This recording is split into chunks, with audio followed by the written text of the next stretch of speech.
Welcome everyone to the Owensboro Board of Commissioners regular meeting May 19. At this time, I'll ask the City Clerk, Beth Davis, to please call the roll. Commissioner Jeff Sanford. Here. Commissioner Sharon Neesmith. Here. Mayor Tom Watson. Here. Commissioner Curtis Maglinger. Here. Mayor Pro Tem Bob Glenn. Here. Thank you. This time, if you're able to stand, please remove your caps, and Mayor Pro Tem Bob Glenn will lead us in the pledge. Bow with me or engage in silent meditation, whichever your preference is. Dear Heavenly and Gracious Father, we thank you for all the blessings you provide to our community, our region, and our state. We thank you for the gift of freedom, the ability to vote today for our elected officials and for issues of concern across the Commonwealth. Lord, we thank you so much for all the blessings you bestowed on this community. But we also want to extend condolences to those who lost loved one in the shooting in San Diego at the Islamic school yesterday. The miracle that you wreaked with the Air Force pilots in the crash at Mountain Home, Idaho during an air show, the beautiful weather that we've experienced. And Lord, we'd ask you to protect us from any storms that may come our way, both literal and meteorological. Finally, we want to thank you for the blessings of living in this wonderful community, and particularly for our city employees. Please bless and protect them, our police, our fire, our public works, everyone who does the great work to move our community forward. And finally, as we meet tonight, help us to make decisions that are pleasing unto you and that move our city forward in a positive direction. In Jesus' name, amen. And now the pledge. I pledge allegiance to the flag of the United States of America and to the republic for which it stands, one nation, under God, indivisible, with liberty and justice for all.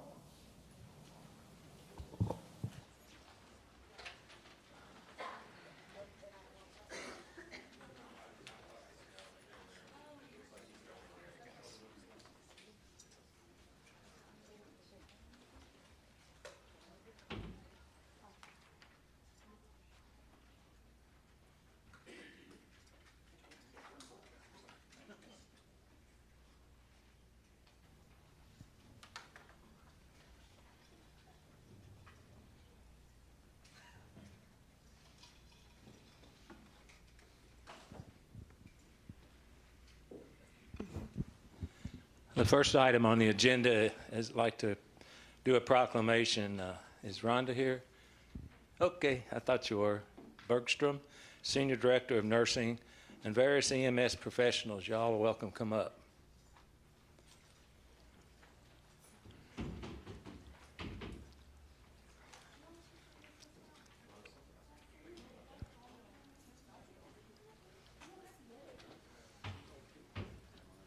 All right. How are you? Well, it'll be better than this meeting's over. I got to stay in the middle, so y'all might have to get on this side, some of you.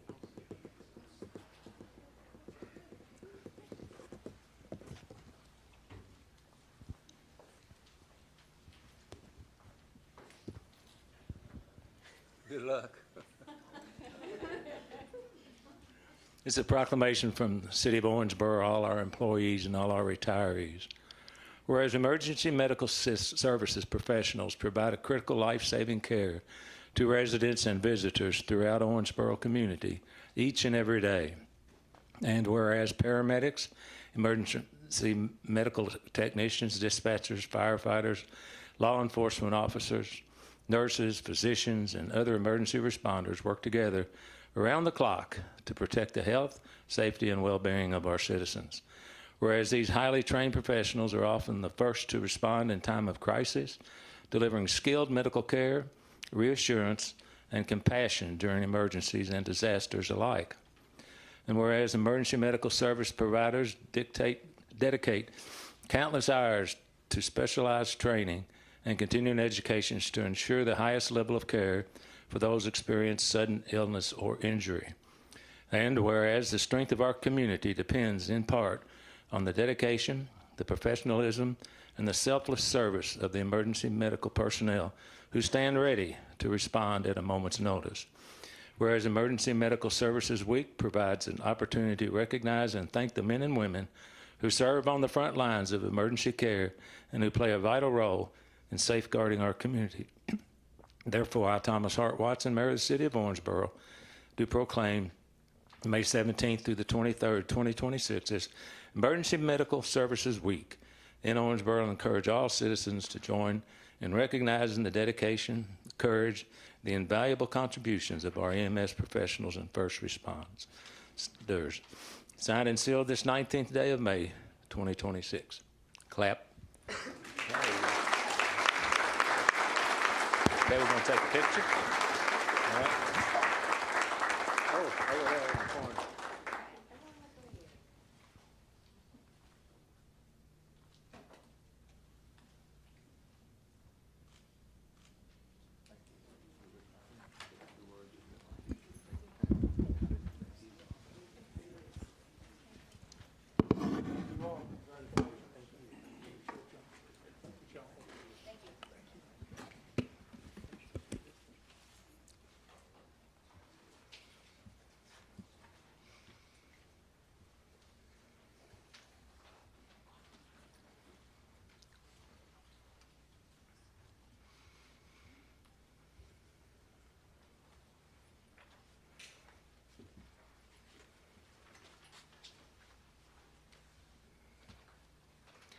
Mayor Watson, City Commissioners, and members of the community.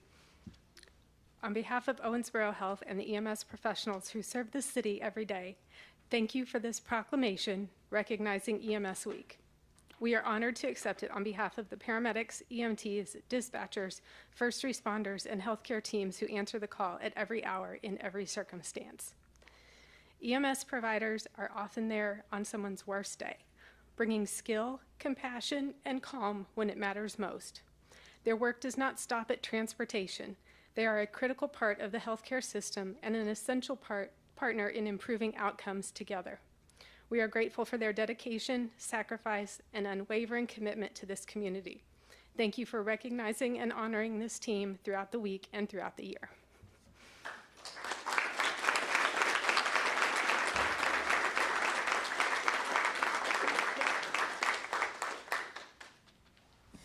You're very welcome.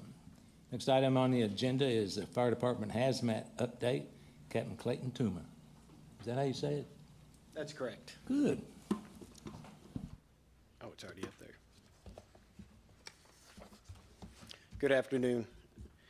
My name is Clayton Tuma, captain with the City of Owensboro Fire Department on First Crew.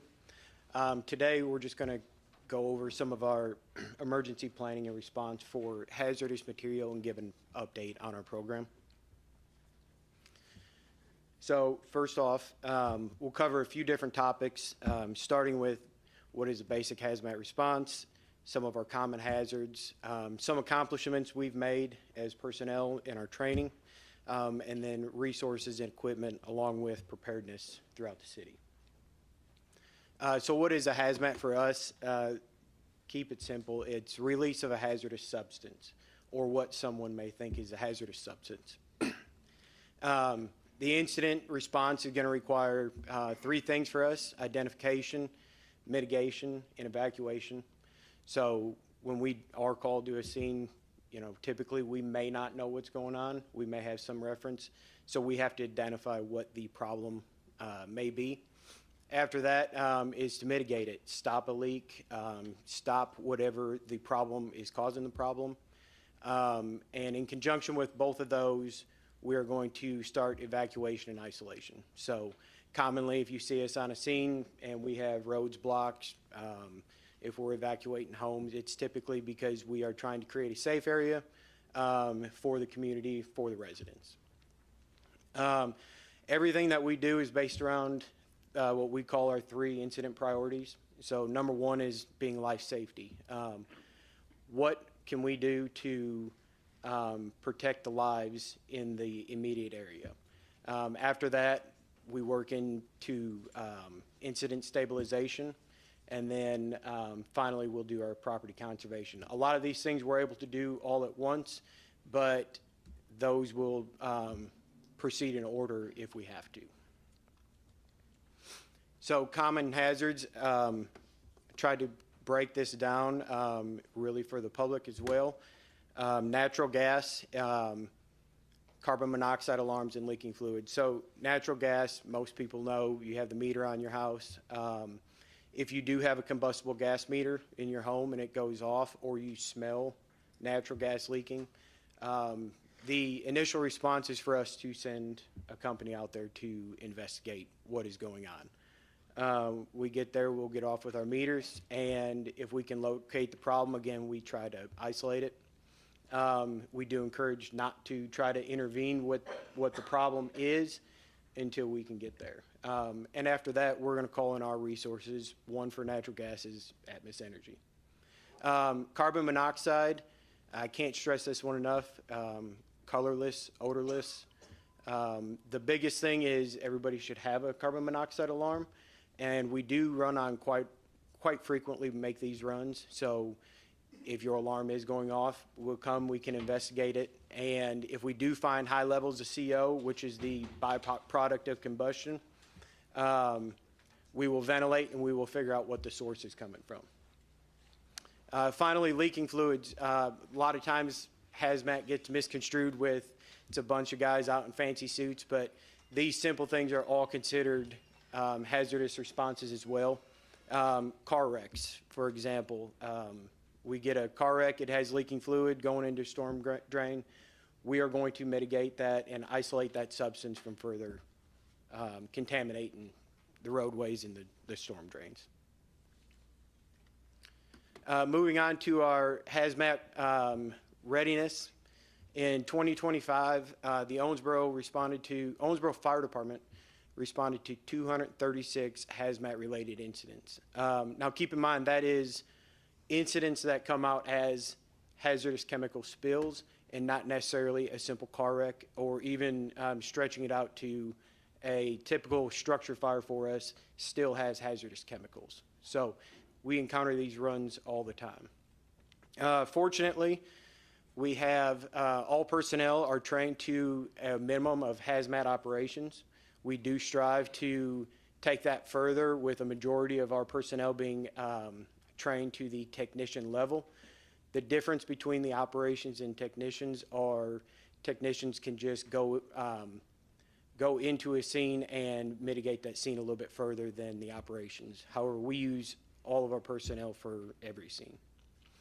Our agency also maintains a 30-person technical rescue team, which all persons are hazmat technicians on that team. And we will utilize them for larger hazmat responses, as long as mutual aid responses to our neighboring communities. So our training, I pulled our records from last year. Most of our pictures that you're going to see I have up here is from our previous hazmat technician class that we had held later in 2025. For the year, we had documented 1,086 hours of training. We also had, fortunately, had 15 personnel attend and were certified as hazmat technicians. And then finally, the Owensboro Fire Department participates and trains with the local spill group. The local spill group is a huge benefit for the community. It is local organizations, local businesses, response agencies and government agencies that all collaborate together to be prepared for a large-scale event in the area. A lot of these industries in the community have high stakes within the city, within the county, and they all come together so we are able to mitigate any possible spills to the river or other large-scale incidents that may happen. So as far as our resources go, these will kind of be in order. Our first is going to be our frontline engines, what we call them. So a typical CO response or a gas leak outside will come with one engine coming down the road to figure out what our problem is. Equipped with air monitoring, basic mitigation, and decontamination equipment. Basically, they're there to figure out what the problem is and get the ball rolling. Our rescue truck is equipped with everything the frontline engines are, And then they're also outfitted for a full-scale, to begin a full-scale incident. To back all those up, we also have our hazmat response trailer, which has enough equipment on it that we can perform a full-scale hazmat response. So in this slide, the upper right picture, that's our common personal protective equipment for our hazmat level A. This would be the largest scale event we would have. And we have what we call level A, level B suits. This is the highest protection that we can possibly have. They're full encapsulating. In order to use that equipment, we also have to have a decontamination line set up as well. So with our PPE, all of our mitigation tools to stop a leak, to slow a leak, to prevent further damage, and then our decontamination takes up most of our equipment. So afterwards, the decontamination may not be just for us, but also the public, whoever was affected as well, and we are equipped to do a mass decontamination of the public. Also with this comes our research materials. Anything that we encounter, we have to back it up with 3 sources to identify what that particular hazardous material is. And then, of course, our front line is our metering devices. We carry them on all of our engines, all of our frontline apparatus. Our common ones are carbon monoxide, H2S, which is sewer gas, and then oxygen, combustible gases, everything from gasoline to propane, ammonia, and then also chlorine.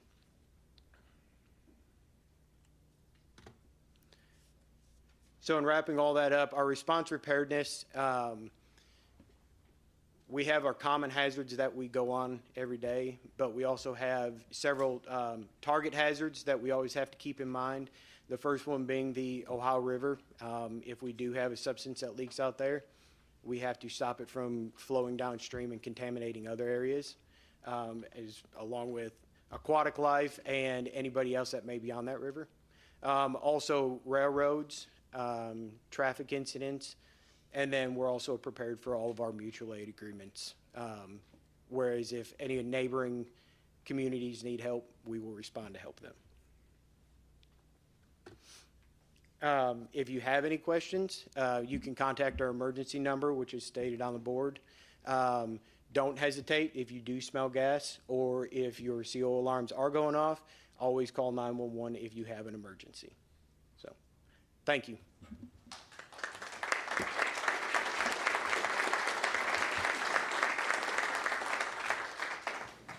Okay, any questions from the dais? I just have one. You don't agree? Is it okay to ask one, Mayor? So we've had, in Evansville in particular, they've had several home explosions. And I'm wondering, I know you inspect all kinds of businesses and structures for fire safety. Do we do the same for hazmat? Because it seems like there've been an awful lot of whole homes exploding. And Yes. I'm wondering if that could be prevented through inspections and things. So a lot of those are, so natural gas companies put in something into the gas to make it smell. The information that we have received from Atmos Energy and other people are, it may not be the actual resident or business that were to explode that is having the issue, whereas sometimes that stuff can seep underground. So just by going in and inspecting one, we may not be able to tell if an incident may occur right then. However, that's where your carbon, your CO detectors and your combustible gas meters in your home are going to be your largest line of defense. So you can purchase those at any hardware store or anything like that. If you are not able to afford one, we do a lot of smoke alarms, and there are a lot of different community fundraisers that can help you get those. Awesome. So, Thank you so much, and thank you, Mayor. You're welcome. Anybody else? Okay. Thank you, sir. thank you. Item 4C, city projects list, city manager Nate Payton. Yes, sir, Mayor, thank you for that. Mayor, Commissioners, I know the project report has been distributed for you to review. It provides updates on some of the key ongoing projects and initiatives that the city has at this time. This one update I'll provide in particular, unfortunately, it's not a good update. We were notified by our contractor for the indoor sports facility, Bluegrass Fieldhouse, within the last 2 weeks that our estimated completion date has been pushed back by 2 months. And frankly, we're concerned it'll be pushed back furthermore. So that is a disappointing update that I have to deliver, but that is what we were told by our contractor. Other than that, Mayor, happy to answer questions should you have them. Okay, any questions from the project list? Commissioner Sanford. Thank you, Mayor. City manager, with that being said, is there any like clawback on that situation if they are late on completing the project? That's a good question. I believe that contract does have what's called liquidated damages, that if it's not complete by a certain date, then the contractor would owe payments as a liquidated damage or a penalty for that. So this contract does have liquidated damages. I believe that our current estimated completion date is past that point of liquidated damages. So that's something that we'll be dealing with in the future. Okay, thank you. Thank you, Jeff. Okay, next item on the agenda, consider the approval of minutes dated May 5, 2026. I'll make a motion to approve. Could I have a second, please? Second. Any further discussion, additions, or deletions? Hearing none, all in favor indicate by saying aye. Aye. All opposed, motion carries. Thank you. This time I'd ask you to consider these board appointments. Wesleyan Neighborhood Alliance appoint Austin McDaniel to a 2-year term effective May the 19th, 2026. Northwest Neighborhood Alliance appoint Deanna Darns to a 2-year term effective May 19th, 2026. Owensboro Historic Preservation Board appoint Janet Johnston Crow to a 3-year term effective May 19, 2026. And the Regional Water Resource Agency Board appoint Phil Hare to a 4-year term effective July the 1st, 2026. I'll make a motion to approve these appointments. Could I have a second? Second. Thank you. Any further discussion, additions, or deletions? Hearing none, all in favor indicate by saying aye. Aye. All opposed, motion carries. Okay, item 6, this is the first reading of an ordinance. There will be no vote. Ms. Boss. Ordinance 10-2026, an ordinance adopting and approving the annual budget of the City of Owensboro, Kentucky for the fiscal year beginning July 1, 2026 and ending June 30, 2027, and appropriating the revenues to the various departments of the city as set forth herein, introduced and publicly read on first reading this 19th day of May, 2026. Thank you. City Manager, please.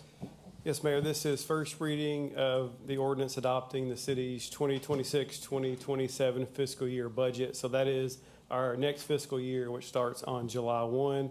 There are no changes to the draft general fund budget that was provided, that was discussed in the video sent for your review, and that was presented in detail to both you as the Board of Commissioners and to the public at our work session in late April. So as such, the budget includes no changes to the city tax rates. The general fund, which is our primary operating fund, is balanced, and the budget includes investments in areas prioritized by you as the Board of Commissioners, such as public safety, infrastructure, and economic development. In addition, the budget provides the resources necessary for our city departments to continue providing high-level professional services and facilities to the community as they expect and deserve. I'd like to thank our finance staff, department heads, and managers for their many hours of work over the last several months to get us to this point. Thank you. Any discussion from the dais? Okay, hearing none. Item 6B, please. Ordinance 11-2026, an ordinance establishing the compensation of city employees and non-elected city officers in accordance with a personnel and pay classification plan as required by KRS 83A.070, introduced and publicly read on first reading this 19th day of May, 2026. Thank you. City Manager, please. State law requires that we adopt our pay charts by ordinance annually, so this is first reading of an ordinance adopting our pay charts for the 2026-2027 fiscal year. I think of it as a companion piece to the budget we just discussed. The pay charts are being adjusted by the cost of living increase, which was funded in the budget, which is 3%. So again, basically just the salaries that are included in the budget are approved in this document. Thank you. Any other discussion? Hearing none. Thank you. Item 6C, please. Ordinance 12-2026, an ordinance amending the annual budget for the fiscal year beginning July 1, 2025 and ending June 30, 2026, and amending ordinance 6-2025 to appropriate funds for Bluegrass Fieldhouse operations and developer incentive, various funds and general fund departments as needed, receive and appropriate grant funds for transit and tax revenues associated with the Gateway TIF, and to transfer appropriations from Sports Center to Convention Center. Introduced and publicly read on first reading this 19th day of May, 2026. Thank you. City Manager, please. This is first reading of an ordinance approving a budget amendment for the current fiscal year, which is 25-26. So the last two things we talked about were for next year, which starts on July 1.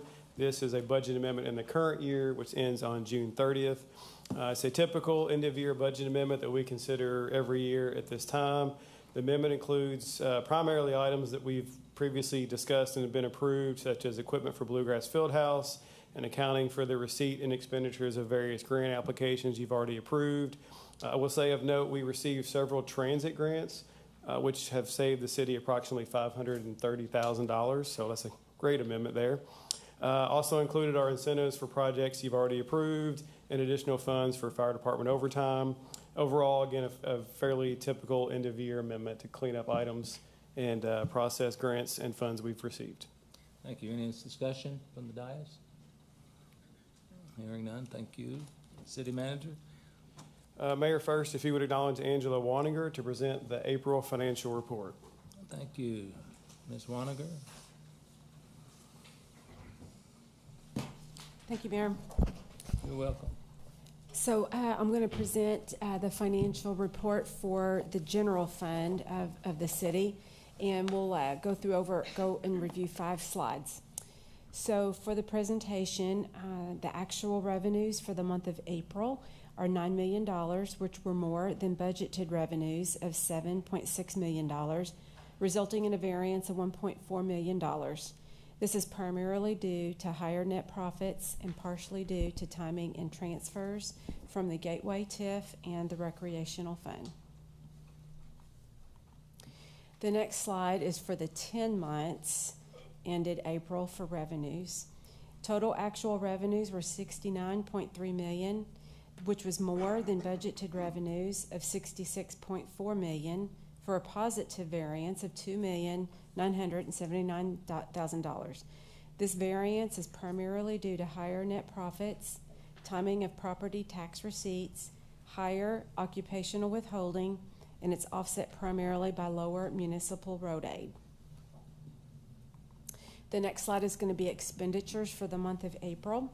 We had expenditures of $5.6 million, which was less than budgeted expenditures of $6.2 million, for a variance of $519,000.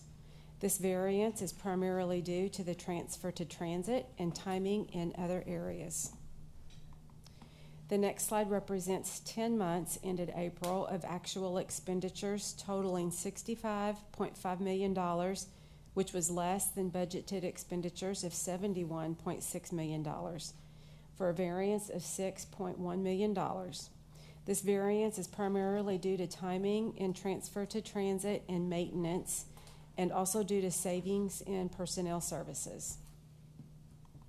For the last slide, this slide demonstrates the cyclical nature of the city's monthly revenues and expenditures, and I like to include this just to show how the revenues go up and down as well as the expenses. The expenses are depicted by the red bar and the revenues by the green bar. The monthly budget is generated to reflect this cyclical nature. The month of April, as you can see, reflects higher revenues, and this is due to the collection of net profits. And just as an added note, for the month of April, we collected $3.3 million of net profits, whereas the year-to-date is $6.3 million for the month for the year-to-date. So we collected almost half of the year-to-date in the 1 month of April.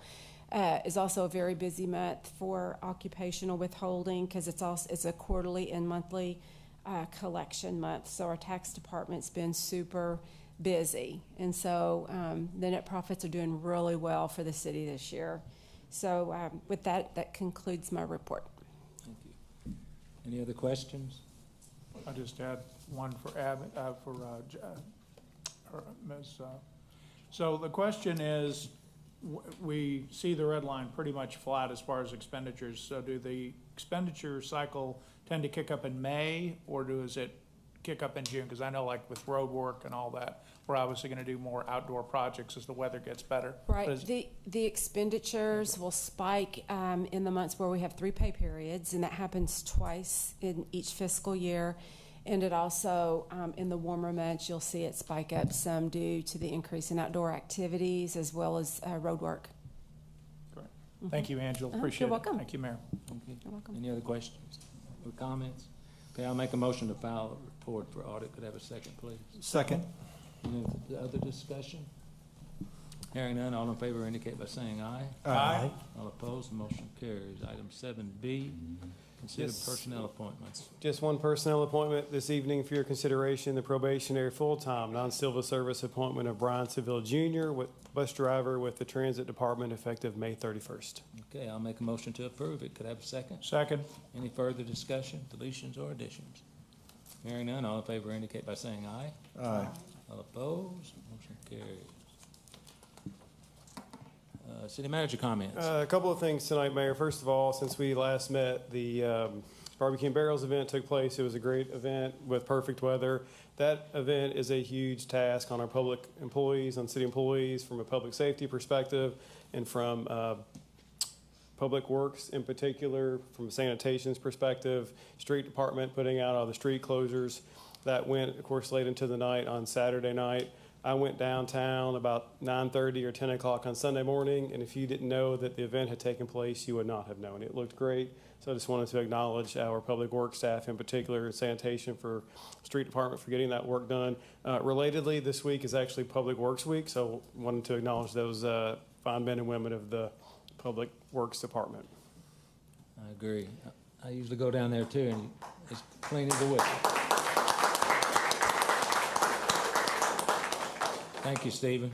Yeah, there you go. There's a picture that was taken today of them. We every couple of years try to do a team picture, so that was probably 2/3 of our Public Works employees that were able to make it for the photo earlier today. So again, want to acknowledge them for their efforts.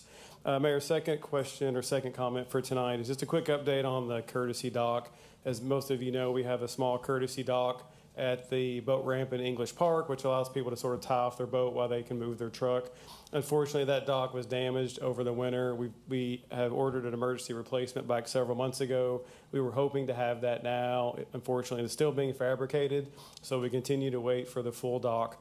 In the meantime, we have repaired one section of the old dock. So the old dock was 3 sections. 2 of them are no longer usable, not salvageable. One of them, we're making an emergency repair to that dock to at least have something in the short term while we wait for the full dock to be fabricated later in the summer. We realize it's an inconvenience. We've been working on it for months to try to get it rectified. It's kind of specialized work, not a lot of vendors who do this type of work. So we'll have something out as quickly as we can. In the meantime, until we can get to the middle of the summer when we get the full 3-section dock in place. So apologize for the inconvenience, but just wanted to pass that along to the public. Thank you. Any other comments? Okay. Item 8, communications from elected officials. Mayor Pro Tem. I would just say, echo what our city manager said about Barbecue and Barrels. I wandered down and smelled all the wonderful aroma and saw all the different groups, and it was really, as it always is, a great public event and part of our heritage. So that was exciting. Of course, we celebrated the opening of Station 3, which was also exciting. I did not go down the pole, maybe someday, but there is an actual pole. But it looks like a beautiful station. It'll serve us for decades to come, and congrats to the crew at Station 3 that you'll have a brand new modern facility to work out of. The other item, I did a proclamation for LEAP, which is a mental health services group. We couldn't do it on Saturday because of the threat of bad weather, because it was going to be outdoors, so I did it Monday. And Teresa Thomas is their director. I think that was well received. I would just say that we have a mental health crisis in this country, and programs and groups like them do amazing work to work with families and individuals who are in need of care. And then finally, I would just say just a general comment. When people talk to me, they know my name. When people talk to me, they know I'm a commissioner. But I'm also your neighbor, and I live in this community. And if you have a complaint or concern, that is fine. That is fine. That's what we're here for. But please give us your name and tell us who you are. Do not be anonymous. Do not hide behind your keyboard. Tell us who you are. It makes it so much easier to carry on any conversation, and it isn't rude. It would be rude if I did that to you. Don't do it to me, okay? And don't do it to my fellow colleagues up here.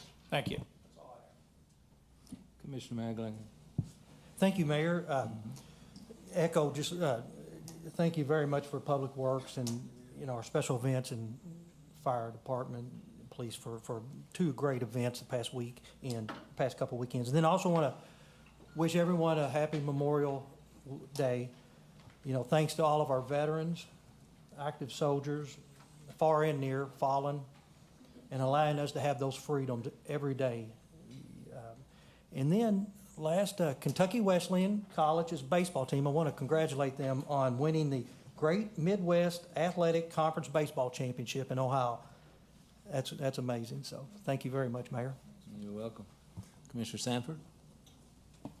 Thank you, Mayor. Just a few things. A few of us, I think most of us were there for Friday After 5, and I think it's a wonderful event that's gone on for years and years. And McConnell Plaza is like a great place for the event, and I just think it's bigger. It's got more room for kids, and it's a great family event. And that brings me to my second thought is I'm in real estate, so I work with a lot of people that move around and stuff, and I've noticed a lot of people moving to Owensboro from outside of Owensboro.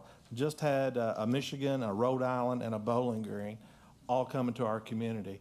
And it's because I think we have a really, really great community with a lot of stuff going on. And there's a big thanks to you guys in the audience that let us do the things we need to do up here to make it a great community. The services we have to offer, the park systems, everything that we have. It sounds like our businesses are doing well from what she said earlier. But it's a big thank you to the taxpayer, a big thank you to the staff and the leadership and the other commissioners. I'm just a little bitty small part of all this, but all of you guys are what make it happen every day. So I just wanted to say thank you for making this a great community. That's all. Commissioner Neesmith. Being a part of the barbecue and barrels and that whole festival for a really long time, someone did win the half pot. I'm not allowed to say their name yet, but so that was good. And one of the benefits of the half pot is obviously funding what happens with the festival, but part of that money also goes to support our Owensboro Museum of Science and History. And I just wanted to bring up the fact that all of the church teams and the people that are out there volunteering their time and every cup of burgoo or sandwich that you bought and things, that helps them put money back into their parishes and into their areas to help people in the community. And that is really what we're really all about. So it was great. The Lord blessed us with wonderful weather. Actually, I'm afraid I'm going to jinx this for next year because we actually didn't have any rain, and it was a barbecue festival. I don't know what happened. But just want to say thank you to all those that support things. And I'm going to address the elephant in the room right now and just say that I know a lot of y'all are here, and we know why you're here about issues. And I just want you to know that you are respected for your opinions and for your information, because none of us know everything about everything. And we are going to listen. And I've talked with my fellow commissioners here, and we live here too. I have kids, I have grandkids, I have family, I have people I love. So we're never going to do anything that we feel like would be the wrong thing to hurt our community. So just want to let you know that we appreciate input, because how do you know? I'm not even going to begin to tell you that I know everything about everything. So it's always good to see both sides. But I will tell you that you do have a commitment from me, and I'm sure my fellow commissioners, that we are going to look at everything from a serious and a scientific database. So I just want to say thank you all, and I'm excited to see people that actually show up for the meetings and are listening to us and checking to see what's going on. So like to see this crowd all the time instead of just when everybody's upset over an issue. But thank you all so very much.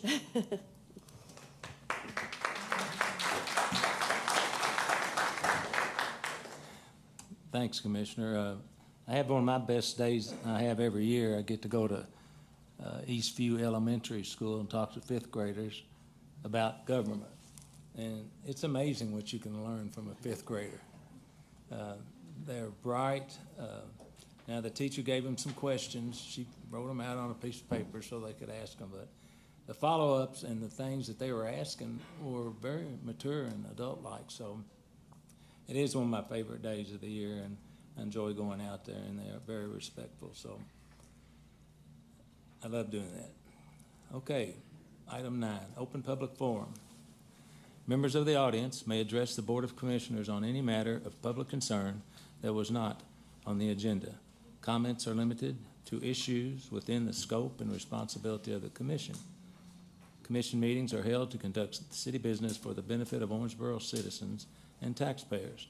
This time, anyone who wishes to address the City Commission, please make their way to the podium to be recognized. Speakers must state their name and their address for the clerk's record. You want to talk first? Okay.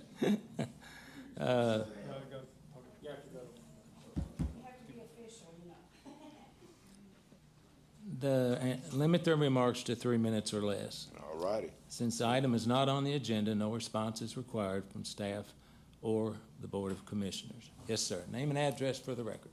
My name is Michael Boards, and 14 Dixiana is where I live. And I just got one thing really clear. I'm a child of God, and I don't know what Owensboro have did better than Egypt or better than California, but he has came down to me, and this is not new, so this is not something that you would understand. So God is in me, not just a biblical term like we're going to study. This is literally God has got in me, and I'm very sound-minded. I'm very okay. I'm in college. I'm just on accounting right now. That's why that trained me. You know what I'm saying? And I just want you to know that this is not a jam. I don't need approval from anyone. I just want to tell you that Owensboro has been blessed, and you need to take a fact that Owensboro has been blessed. So it's not that I need your approval, because the God needs no approval. He needs no approval. He needs no yes man or nothing. But just know I'm the man that he has brought forth down here. But it's a light that he's gave me, and I'm through the Holy Spirit. And it's through Jesus Christ's name. I have no fear for nothing. But I just want to tell y'all, this is a blessing. This is a great blessing. Take it the right way. And that's all I need to say. God bless.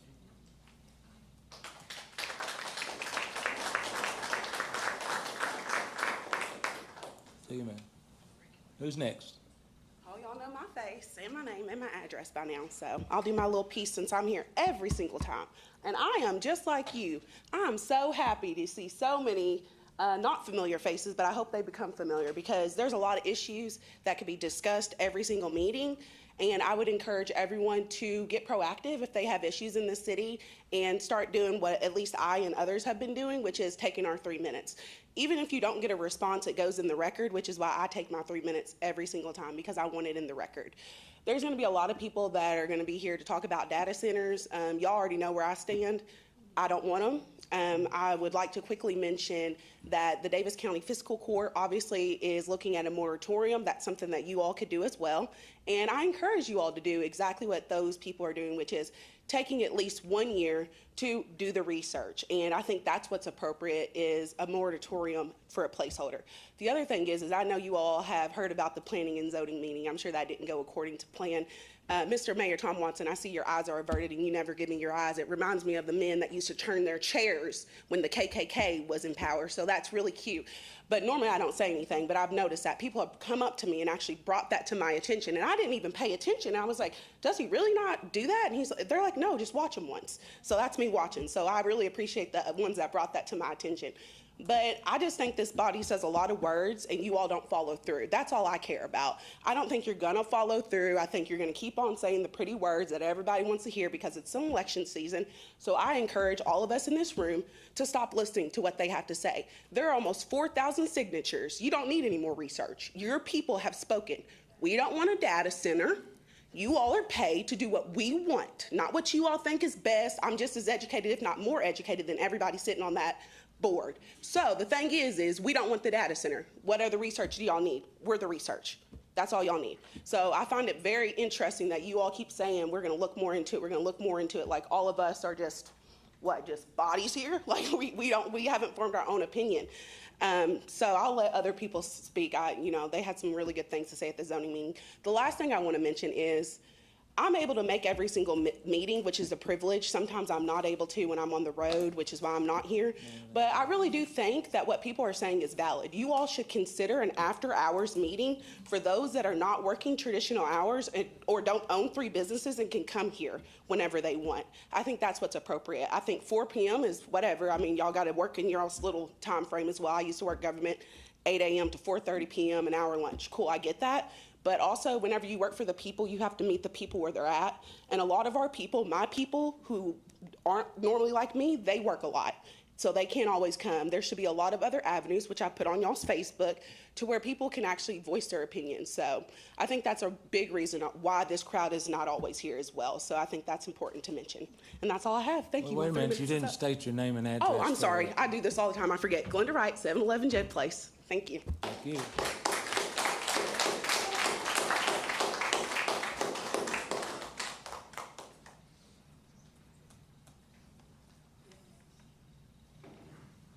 You up first, sir. Go ahead. Oh, I'm sorry. It's all right. Yeah, I don't think we need a data center anyway. My name's Gary Rayleigh. I live in Owensboro here on the west side, and that's not the reason I'm here. Mr. I forget your name, sir.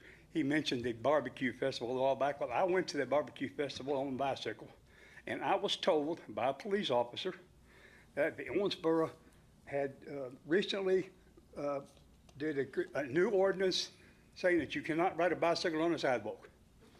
Since that time, I have spoken to 4 different members of the police department and got 4 different answers because I was confused as to what you're supposed to do.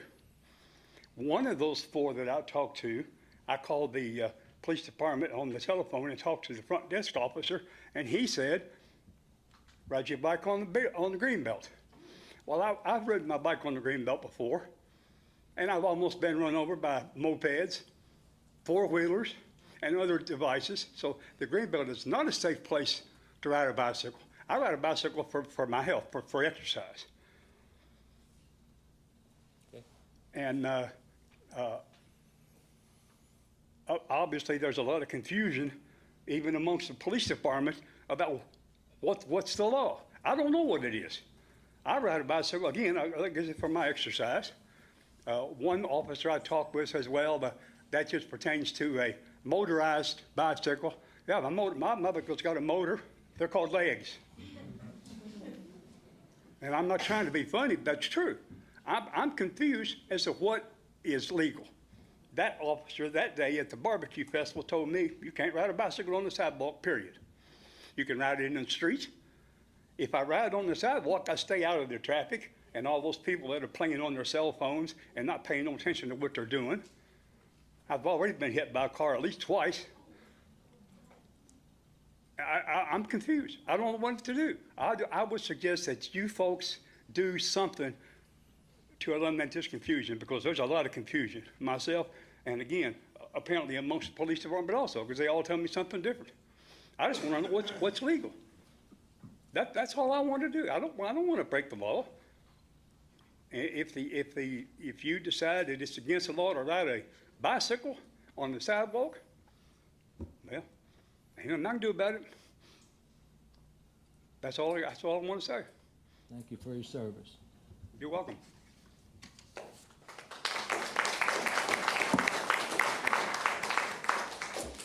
Yes, sir. Name and address for the record, please. Yes, it's Paul Payne, 2343 Secretariat Drive. Thank you.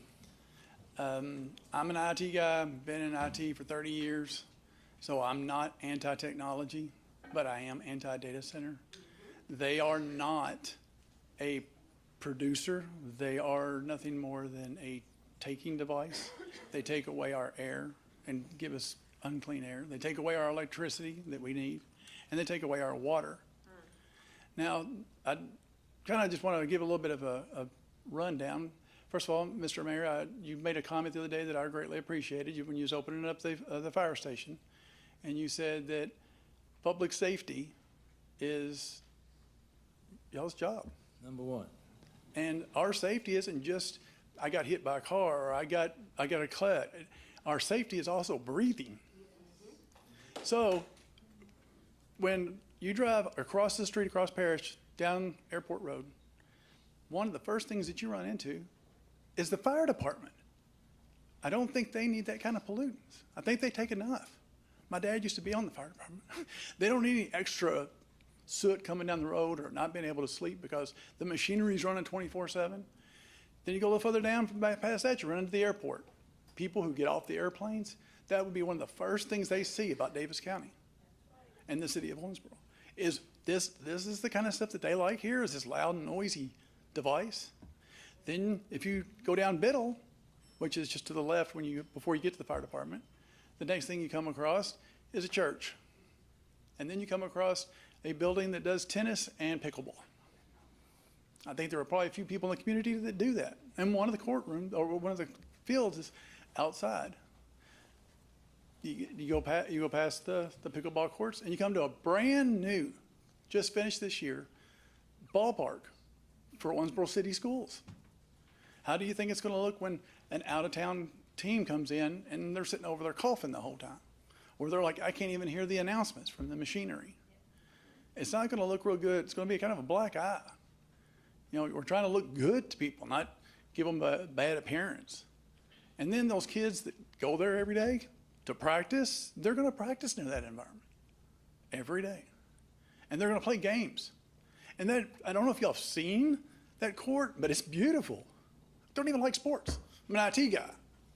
I mean, you show me some Star Trek, I'm all over it. But the whole thing is when it comes to sports, if there's somebody who loves sports, let them enjoy it. And that field is beautiful. Drive by there if y'all haven't been by it. I mean, the city schools did a wonderful job of that. I mean, it really looks good. And I don't want to see I don't want to see a data center black our eye when we're doing what we can, and we just expect y'all to do the same. Thank you.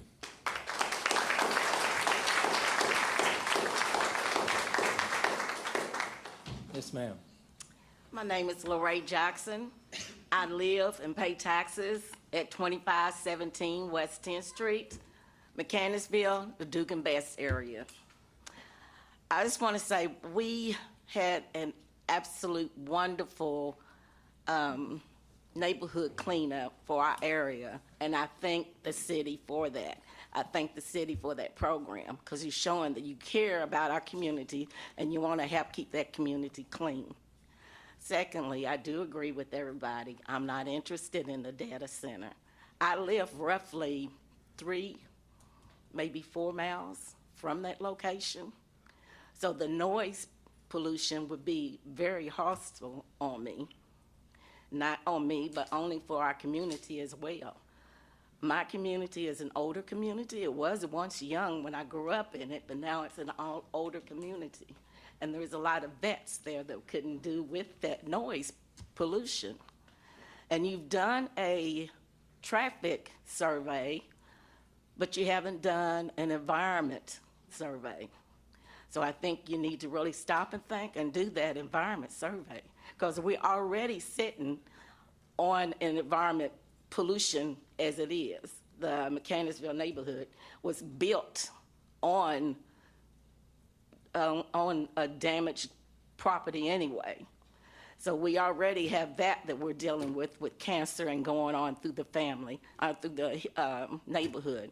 So we don't need that anymore. So just think on it when you think about it. We don't want the data center. Thank you. Thank you.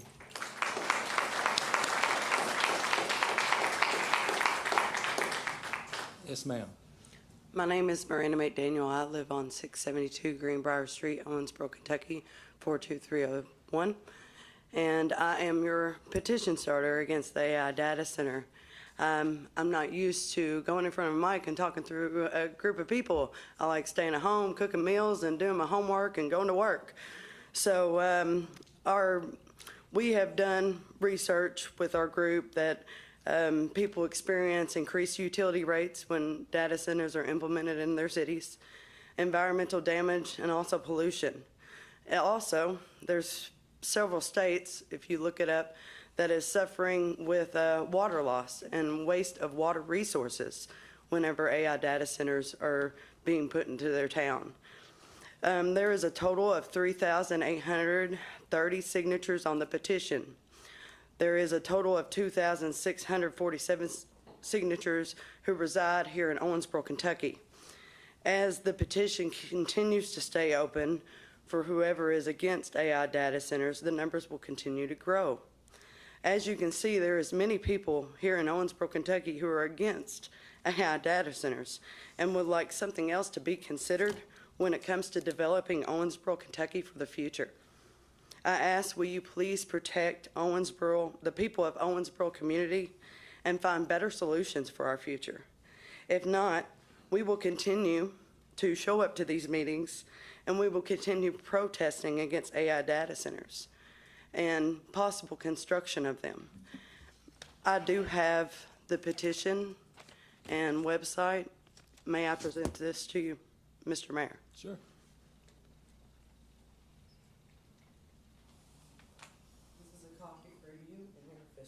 All right, thank you.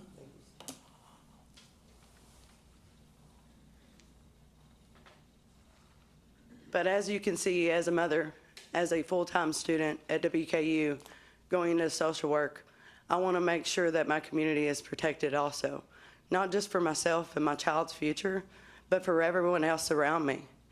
And you know, that's really selfless to say when it's for myself, but I want to see the Barbecue Fest continue to thrive, as we talked about earlier. I want to see the Porch Fest continue to thrive. I know that's something we didn't talk about, but also I want to see other community events continue to thrive, and people want to come to Owensboro instead of looking and saying, ooh, they got an AI data center. So thank you for your time. Okay.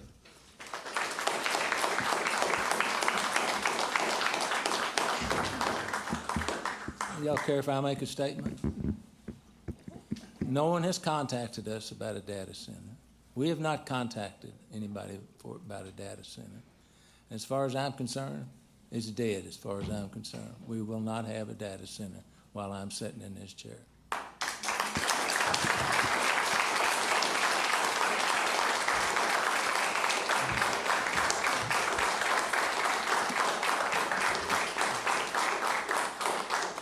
And I certainly am not an IT guy, I can tell you that right now. What'd you say? You like Star Trek. What's that? Star Trek. I got great grandkids, man. I'm starting all over again. So if anybody else wants to say anything about no data center, can we just possibly? I did a lot of research, so I'm still going to say what I want to say. But she can go first because she was up there. Okay, two more people. Mine is not about a data center, so. Okay. Yes, ma'am. My name is Kaylee Speaks, and I live at 1032 Holly Avenue. I know you just said that as long as you're mayor, there won't be a data center, but this does seem to contradict what we read in the Messenger Inquirer about you being in discussions with. And my thing is this, I'm not trying to put you on the spot, but I would like some clarity. Sure. And we would all like some clarity. And because this is such a intense issue for our community, when things like this arise, we would really like it if maybe the city could be a little more transparent about what's going on. But I know that you're not obligated to respond today because it's not on the agenda. And if the city wants to release another social media statement, that would be fine. But we really would like some clarity as to what is going on, juxtaposing what you've just said tonight and what the city released on May 11th on social media and what we read in the Messenger Inquirer. Thank you.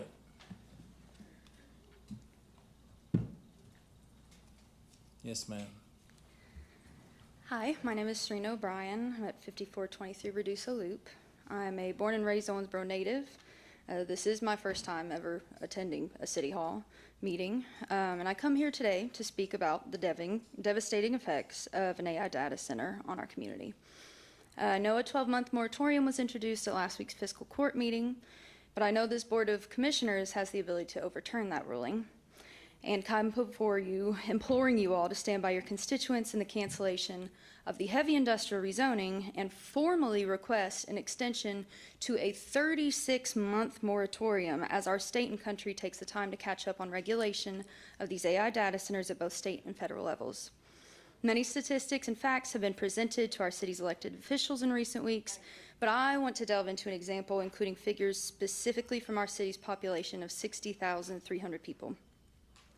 The CDC and American Lung Association estimate approximately 11.7% of Kentuckians total currently suffer from asthma. Using those figures to calculate the number of Owensboro residents with asthma, the total is approximately 7,000 or 11.6% of our city's population, including myself. No matter which power system an AI data center uses, whether electrical or water, each type uses massive amounts of electrical energy, both directly and indirectly, causing air pollution from fossil fuels burned in the process. With a population of 60,300 in Owensboro, we emit approximately 960,000 metric tons of CO2 in the atmosphere annually at maximum as a city. A 100 megawatt AI data center in the city limits would increase emissions by upwards of 463,000 metric tons of CO2, which is approximately a 50% increase in emissions from one singular data center. Those figures do not even include the levels of nitrogen oxides and particulate matter that can be released from these AI data centers, all of which highly affect the air quality index and can affect asthmatic individuals, causing severe asthma attacks and inducing asthma in healthy individuals.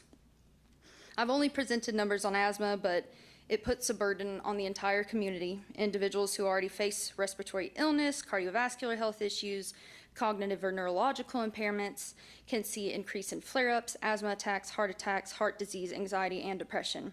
It can also cause cognitive development issues in children and lead to poor concentration because they cannot sleep at night due to the light pollution and the constant hum they emit. Overall, we'd see an increased burden on our environment, electrical grid, and water supply, and on families whose health would be negatively impacted. There are many alternative initiatives we can take to increase job creation and the inflow of money in the city without creating a greater burden on Owensboro families who are already struggling to get by. Thank you.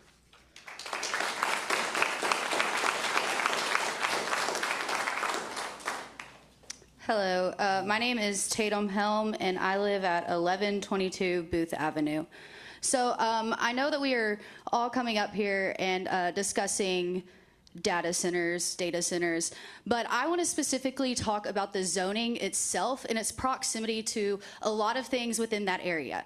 Because Mr. Watson, you can say that you're not going to put a data center there, but you can still allow heavy industrial. And by no means should an I-2 zone be permitted there. One, with its proximity to Jack C. Fisher Park.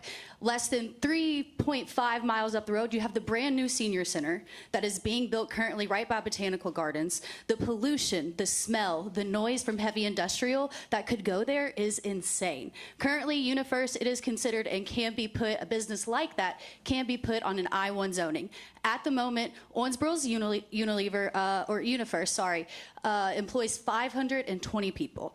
According to the zoning map thing that was shown with the different buildings at last week's meeting, I believe there is a 500,000 square foot building projected, a 160,000 square foot building projected, and 120,000 square foot building projected. Pre their extension over at UniFirst, they're in like a 460,000 foot building, 520 employees.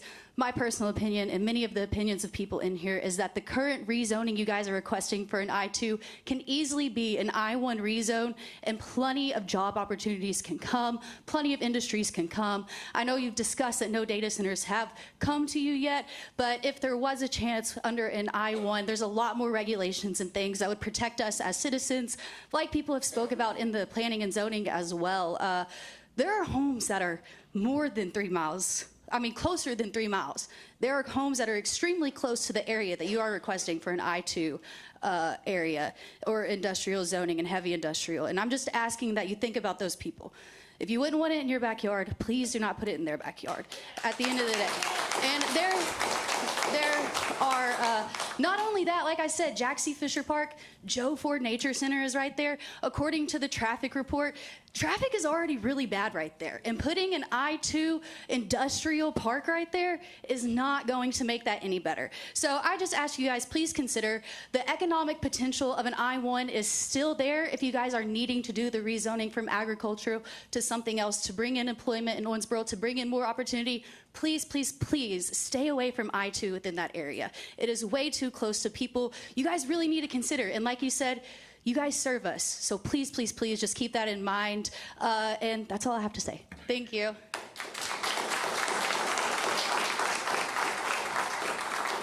Yes, sir. There time for one more? One more. This is Chris Tuchel. I live at 900 East 3rd Street. I want to say thank you for letting our voices be heard. I also am just briefly touching on the AI data center issue. And I'd emailed you, Mr. Mayor, yesterday. You're a busy guy. I understand that you couldn't get back to me. But what I'm proposing is a change to the zoning ordinance to make AI data center just a non-permissible zoning. That way we would have some sort of final conclusion to not have one in Owensboro, right? The folks are asking for it. It's a pretty hot topic right now. And the promise that you made, it means a lot, but a zoning change would mean more. And so I've drafted a zoning ordinance. And by the way, I'm not a lawyer, so take it with a grain of salt. But you guys have a city attorney who can, make his changes to it. And this is based on the research out of a couple of different communities and different states that have done similar things because of the issue that is ongoing and people not wanting it in their area, right?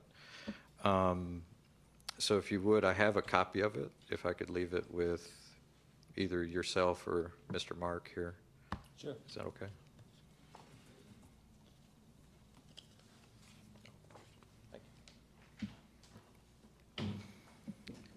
And I appreciate you guys hearing us out. This is the beautiful part about civic engagement is this is why you guys are elected, right?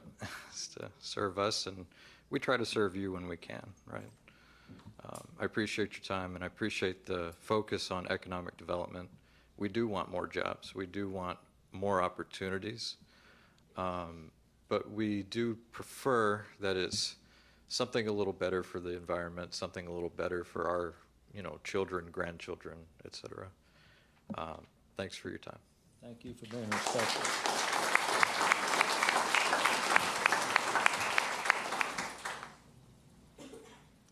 Good afternoon, Diana Friend, 316 Hale Avenue. So in listening to everyone, I hear everyone's concern is protection. And we know that is yours too. That's your main concern is our personal safety, our safety of our assets. Protection in this case of a data center includes the facts of water, electricity, both of which have to do with us. We are made mostly of water. Our body runs with electricity, and it has cells. All of those things that data center emits affect our cells. This is not just about headaches, not just about, the outward things that we can feel. This changes you from the inside out, like many things do. Like all of our experiences actually change us from the inside out. Data center does it in a not so nice way. We really need to be careful.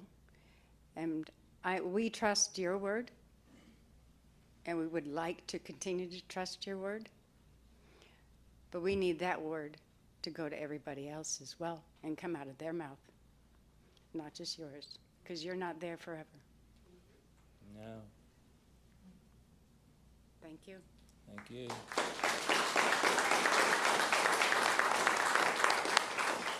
Yes, my name is Vicki Mills, and I am at 602 Maple Avenue here in Owensboro.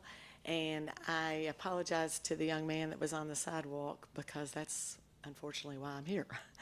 I've got 8 grandchildren and a lot of little friends that I love dearly, and these electric bikes and scooters. I've done a little homework. I see that Brad Youngman had done his homework. There was an article in the Messenger on May 4th that he addressed this issue. Apparently there is no state law regarding the electric bikes. What I'm seeing, you're not supposed to ride bicycles on sidewalks, and I'll tell you why. Because I work at Bowen Tire Company, and I park on the street, and like a lot of our buildings downtown, when you come out of a building, you come right out on the sidewalk.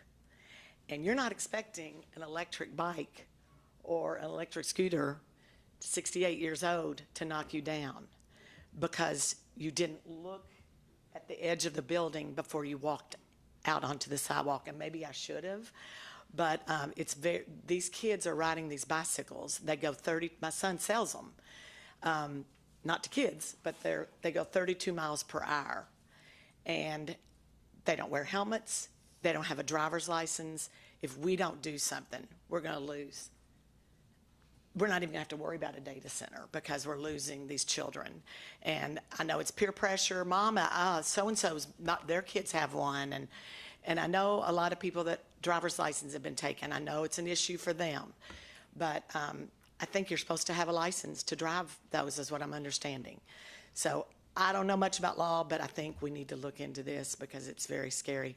And on a second note, my name is on that petition. So I'm with everyone here. So thank you all.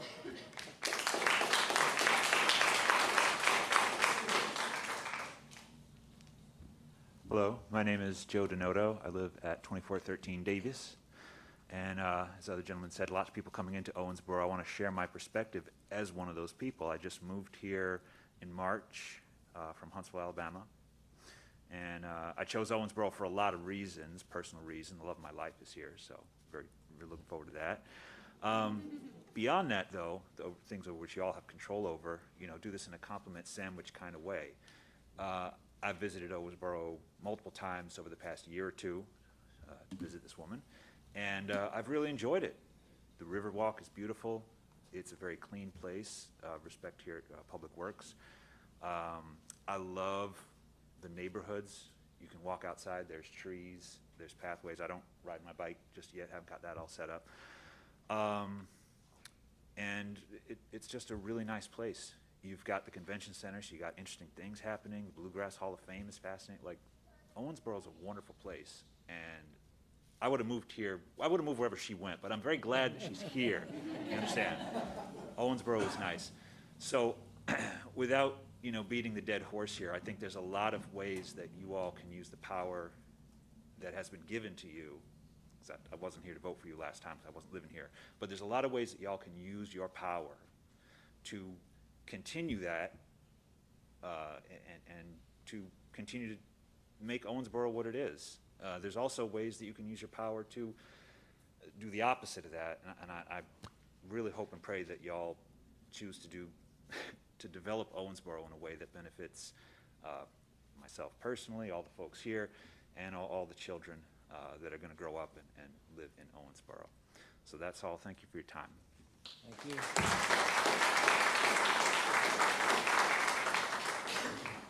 Kathy Wethington. I live at 424 East 21st Street. I came here to talk about the data center, but I want to add my 2 cents to the people talking about these motorized bikes. As someone who almost got run over by a kid on the Greenbelt on a motorized bike, he didn't look like he was 14 years old yet. I have called the police on these kids because it happens every summer about this time of year when the kids start getting out more, and somebody's going to get killed. We have people with children on their tricycles out there sometimes. We have people on regular bicycles, and they will say, hey, on your left, on your right. These kids do not, and they're riding up and down there like 25, 35 miles an hour. If they hit a dog, they're dead. If they hit a person, they and the person is dead. Something needs to be done. Okay.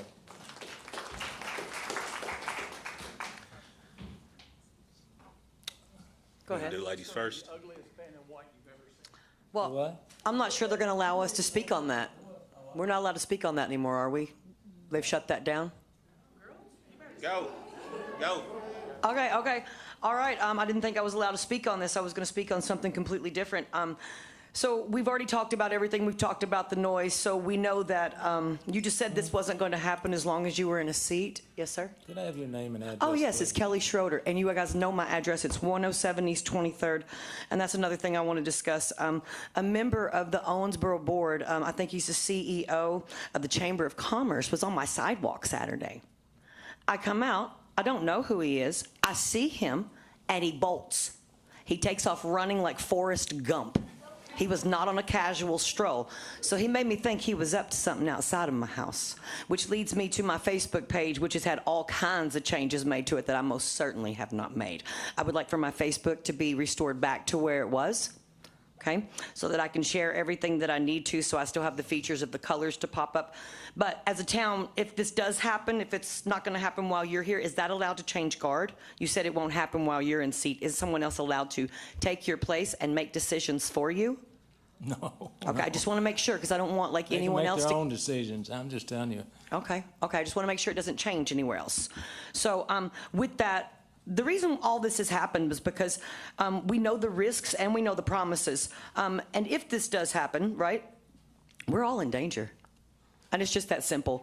So if it does happen outside of yours, if we could just make sure that any increases in utilities are only made by the people who made the decisions to have it here.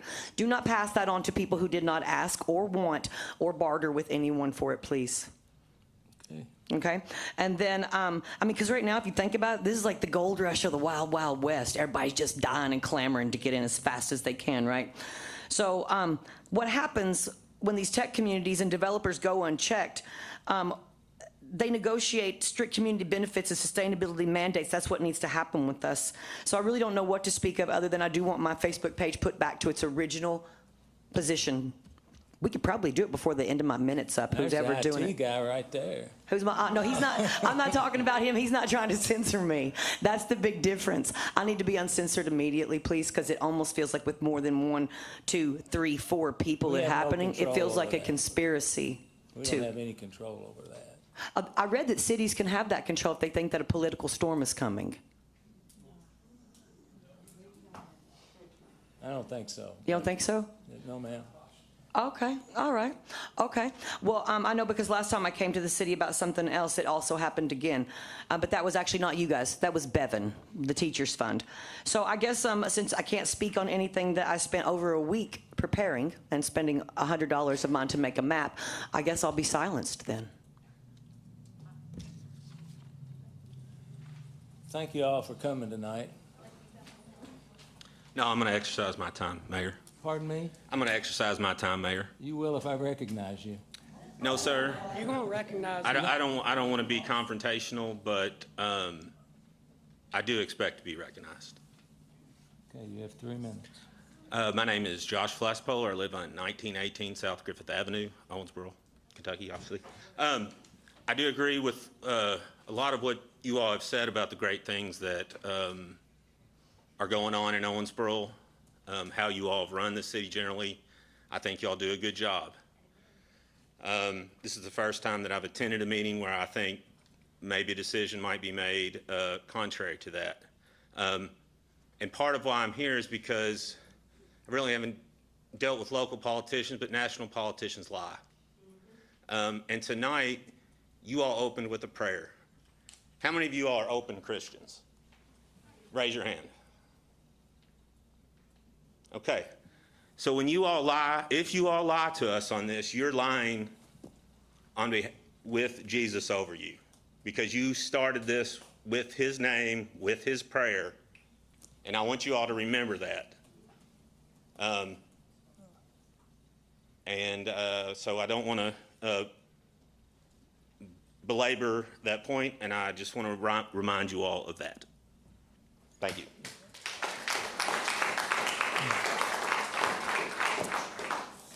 Okay. Mr. Pfeiffer, you might appreciate this. Cliff Carlock, 9140 State Route 405, Maceo, Kentucky. There's a quote that I'm sure all of you know from high school if you've heard in history class. It's something to, I believe all we have done was waken a sleeping giant and filled him with terrible resolve. That's Irisoku Yamamoto after they attacked Pearl Harbor. These are your sleeping giants you have awoken. Now, I think they said 4,000 people had signed a petition, and it's all over Facebook. So when there's an issue that you want to hurry up and rush through and get it approved, but these people here, they pay attention to the news. Just because we're online and on Facebook, don't think we ain't paying attention to our city. And you made a comment that before about this AI data center would probably wouldn't hire a lot of people, but hire pay. So what's the benefit of Owensboro if you're going to bring a massive facility here that only hires just a few higher paying jobs, and I'm sure the city will give them all kind of tax benefits, TIFs, abatements, deferrals, and in my opinion, it's going to come, hopefully not here. You know, Owensboro's just too small. You ain't got the infrastructure for it. At the location that it's proposed to be, it's like a square, square peg fitting in a round hole. It's not good for the location of Owensboro. You see the restaurants and the shopping center, then you see a big AI data center. It's just not a good picture.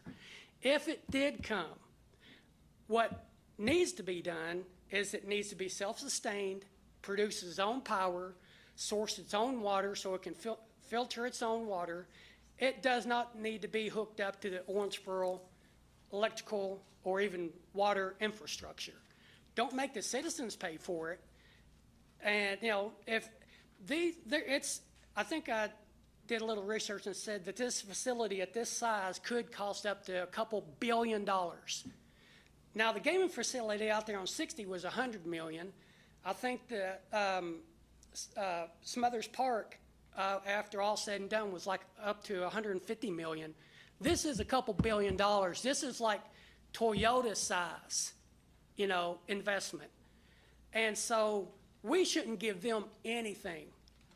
You know, if they're going to, I'm sure they'll say, oh, well, this is a great community. The drivers are the best in the world. Right, you know, that's a joke. You can laugh about that. But would they say the same thing about Owensboro if you did not give them all these tax incentives? No, they probably wouldn't. The only reason they're coming to Owensboro in this area is because of the low real estate, and I'm sure everything that you would probably give them. They wouldn't do this in California, New York, Florida, or anything like this. Okay, thank you.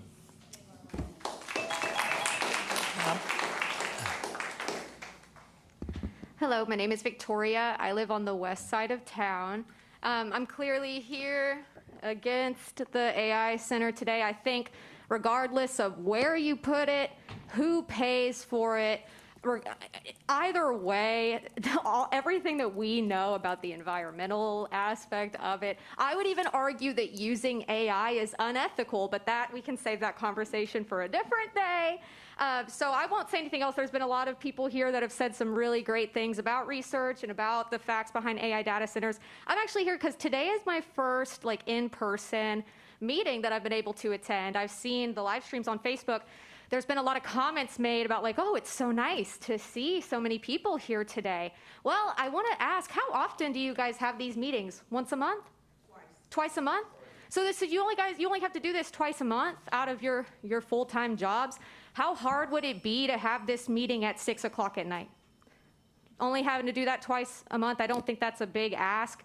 And then you would see people coming out here because I had I had to literally get off work early. I had to request off work early to be here today. And then I don't want to, and then a couple of other concerns about how we're conducting these meetings. Asking for our names, our full government names and our address, to me is a huge safety concern. I think there's got to be a better way. Like, here's my name. I'm Victoria. I live on the west side. But, like, you guys are elected public officials. It's clear that you guys are putting your names and information out there. I'm just a citizen. I still think my voice should be heard, and I don't think I should have to give out my full, like, identity and address for that. This is also a public meeting. So I do want to question, as much as I respect all of the Christians in here, why are we opening a public meeting with a prayer? Because I am not Christian, but I am very much still a constituent of yours. And just because I'm not Christian doesn't mean I'm not a good person, and doesn't mean that I don't make great decisions. And, you know, I'm a sister, I'm an aunt. I think opening with a prayer is a little disrespectful, because you don't know other denominations of people who have other faiths in this room, as much as I respect the Christians here. I am just here. We live in a country that expresses freedom of religion. So I think we need to have a non-secular space for all of our constituents to show up. So those are just the concerns that I had with this being my first experience coming to a meeting. And I hope that you guys will see my face more, because I love my community and I'm very much so involved. But when you make it at 4 p.m., working people cannot be here. So it's kind of a slap in the face to hear you guys complain about people not showing up more often, but then you don't make it accessible for working people. Anyway, thank you very much for your time.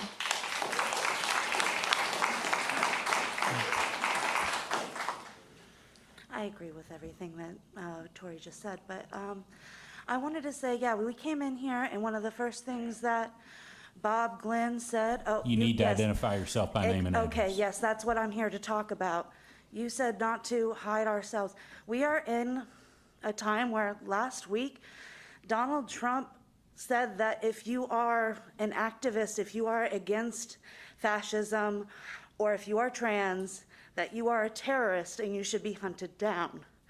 And then a week ago, a trans girl, 19, was stabbed over 40 times. You think those aren't related? They are related. So when you demand for my government name and my address publicly on something that is live streamed, that is a risk for my life or my loved ones' lives. And especially when you want me to, after I state that, to give my opinion about the state of things, to give you my opinion on standing against something that you guys are for. So it's threatening. And yes, yours has to be public. You are public officials. You were elected. And if I have to list my home address, why does the mayor get to list his business address as his address? If you look it up, that's his business address. Why are you asking me for my home address where I can be followed? And it's worse. Who knows what could happen to me? So that's what I want to say. And when I came in here, Bob, you looked right at us and you said that we need to not hide our faces and whatnot. That's just freaking rude. That's just freaking rude. You're putting your constituents in danger, and you're also suppressing our voices by making us not feel comfortable to come up here and speak when you demand our name and addresses when it's not safe to do so. And we live in a society where it is not safe to do so. People have children, and we are a group of people that are under attack for having feelings. My face was, or not my face, but my body was just posted on the internet from one of our news locations, and all I got was hate. And if they knew my address, how am I supposed to feel safe? Those are people who hated me just from what I look like, okay? So that's what you're dealing with.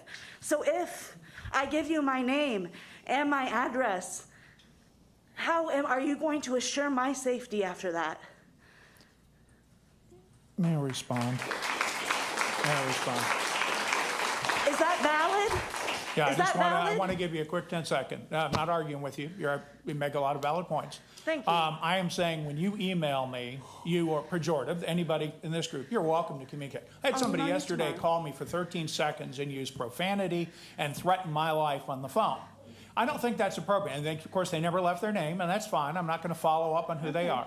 The city's policy about address is a city policy. It is not me. You never have to tell me where you Okay, well, live. then you should You and have I are been more neighbors, and we specific. should be able to talk over the phone, email, whatever. I'm just saying, I want to know who I'm talking to.